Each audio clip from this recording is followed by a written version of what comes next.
next question is, how are you or like your organisation addressing the issue of climate change? We're doing quite a lot. We're having a week next week when all of our staff are taking a day to make sure they do a lot of recycling, don't use the car, cooked a lot of food using leftovers, that kind of thing. We're going to promote a lot using social media. We're doing some work in our garden. We've got a garden outside our office which needs a lot of work doing to it, and we're going to turn that into an area for growing vegetables as part of the Edible Towns initiative. We're going to have volunteers coming in and organising and doing that, and then making the food available to people across Stockton. So we're doing quite a lot to promote it. Yeah, that sounds great.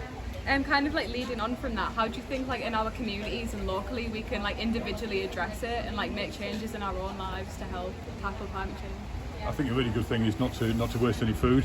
If you've got food left at the end of the week, let's reuse it. Maybe put some in the freezer, but make sure it's not wasted.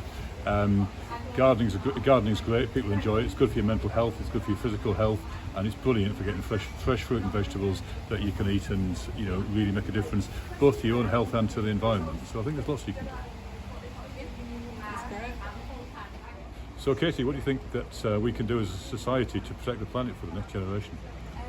Personally, I think really like pushing the idea of sustainability. Like I think as a society we have this like collective idea that it's not our responsibility.